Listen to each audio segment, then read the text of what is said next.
A man is sitting in a quiet room, looking at a screen. On the left side of it, a picture of a bird's foot. On the right side, a field of snow. That's all. 2 pictures. Then he's asked to reach out with each hand and point to a card that matches what he just saw. His right hand points to a chicken. That makes sense. A bird's foot, a chicken. Nothing strange yet. His left hand points to a shovel. And when they ask him why, he doesn't pause.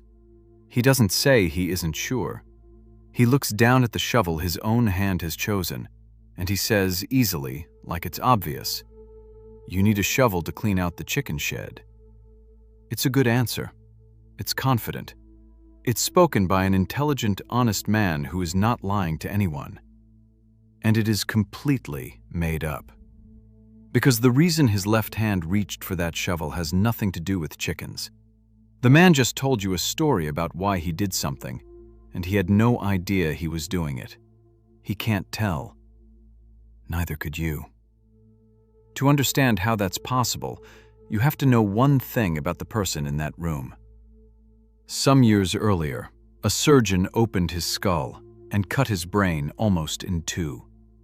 Not to hurt him, to save him.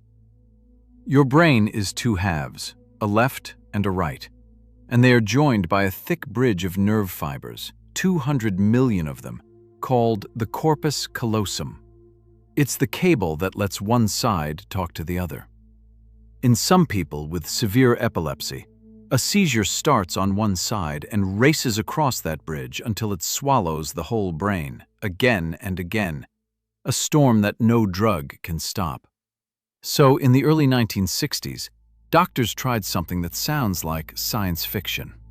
2 surgeons in Los Angeles, Bogan and Vogel, took a patient whose life had been destroyed by seizures, a man history remembers only by his initials, W.J., a paratrooper who had survived the war only to be brought down by his own brain.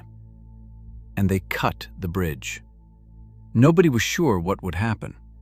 You are severing the single largest connection in a human head. The reasonable fear was that you would end up with half a person, or 2. Instead, the seizures stopped, and W.J. woke up seeming completely, almost disappointingly, normal.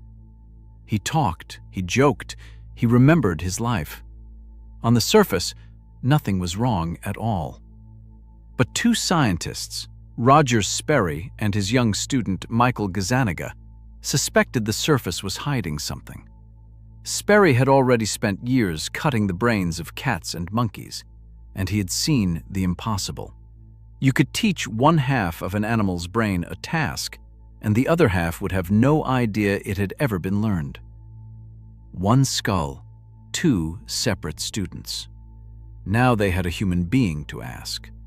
And the questions they asked were very, very careful, because something quiet and enormous had happened inside W.J.'s head.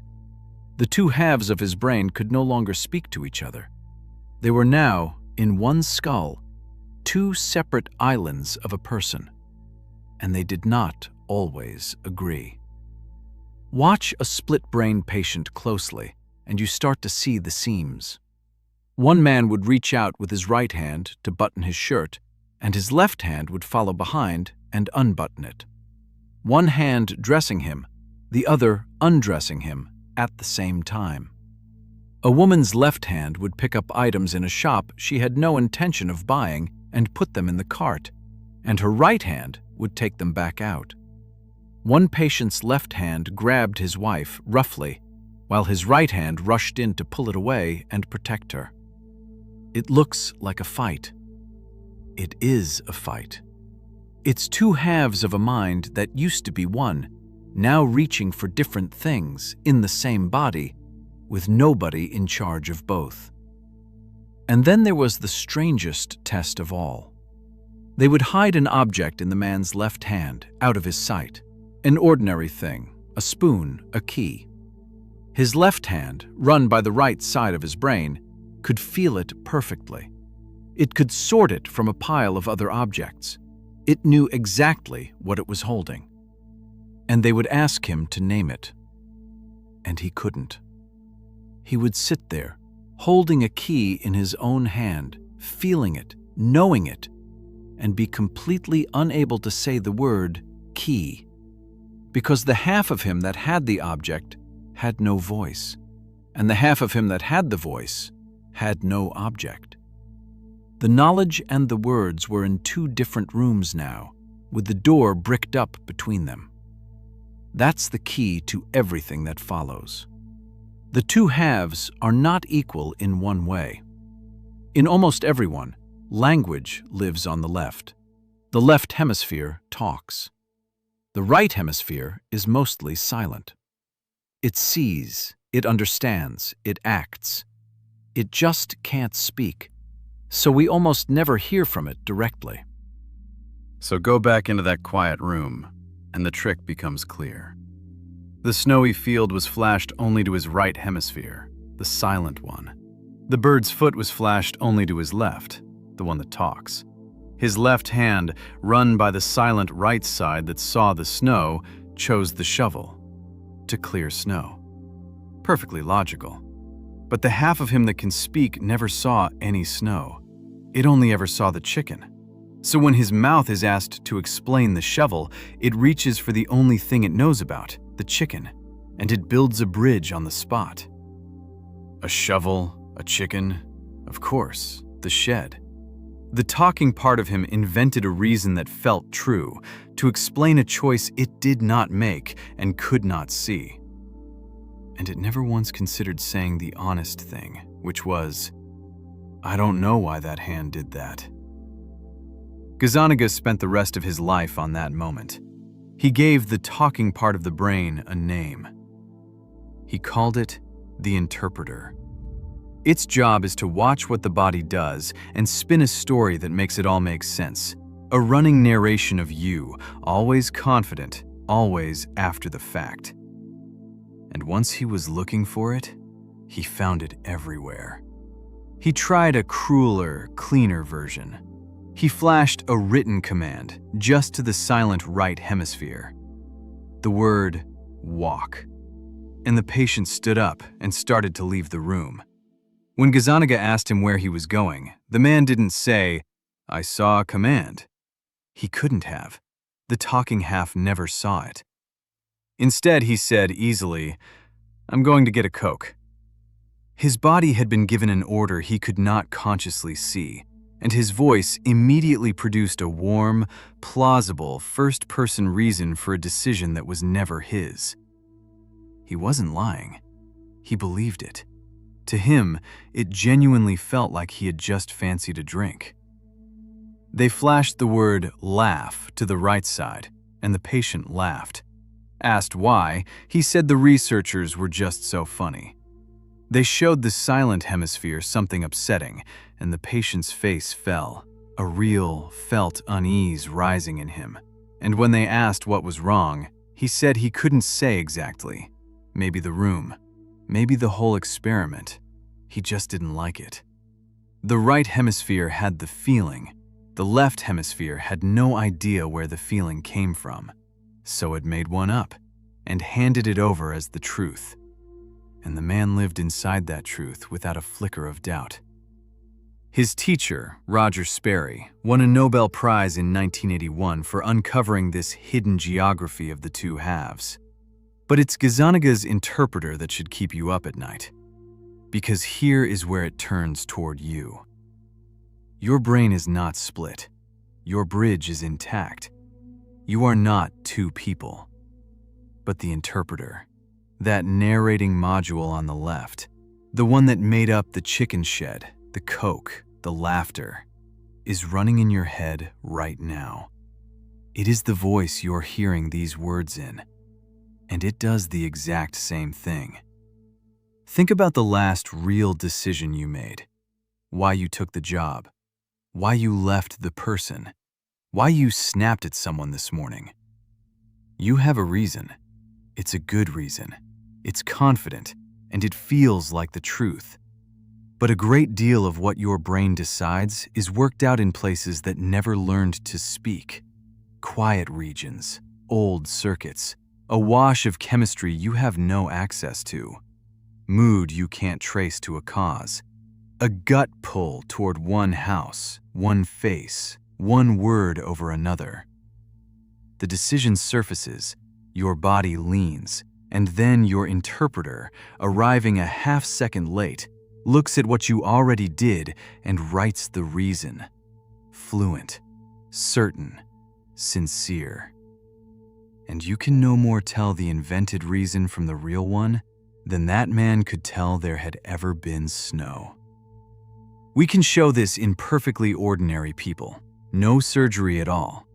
In one experiment, run by two Swedish researchers, Johansson and Hall, volunteers were shown pairs of faces and asked which was more attractive. Then they were handed the photo they picked and asked to explain why. But the researchers were sleight of hand artists. Sometimes, as they passed the photo over, they swapped it and handed the person the face they had just rejected. Most people didn't notice. And then, holding the wrong photo, they cheerfully explained why they preferred it. They praised the smile, the hair, the earrings, features that existed only in the face they had turned down. The reasons were detailed. The reasons were heartfelt. The reasons were about a choice that had never happened. They ran it in a supermarket too, with jam and with tea. Let people taste two jams, pick their favorite, then taste their choice again, from a jar secretly rigged so both ends held the opposite flavor. People tasted the jam they had rejected, called it their pick, and confidently described why it was the better one. Sweeter, richer, more them. The interpreter does not care what actually happened. It cares that the story holds. And it will reach for almost anything before it reaches for, I don't know.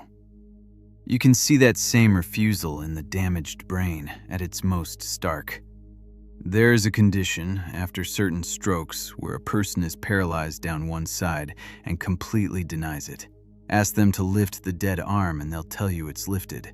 Ask why it isn't moving, and they will look at the still, limp limb and say, calmly, that they're just tired, or that they never felt like moving it, or, in the strangest cases, that the arm on the bed simply isn't theirs. The part that would have to admit the truth is offline, so the interpreter smooths it over, and the person believes the smoothing. Now, I have to be honest with you, because the truth is more interesting than the myth. When people say a split-brain patient is literally two conscious people, two souls in one skull, some scientists push back hard, and they may be right. The two halves turn out to cheat quietly. The right hemisphere will make the body do something small, tilt the head, cough, tap a finger, so that the left hemisphere can see or hear the clue and stay in the loop. It's called cross-cueing, and it means the two islands are still, secretly, passing notes. Some researchers argue that under the drama, you don't get two people at all. You get one self with a strangely divided view. That fight isn't settled. But the interpreter is not in dispute. The confident, fabricated reason is not in dispute.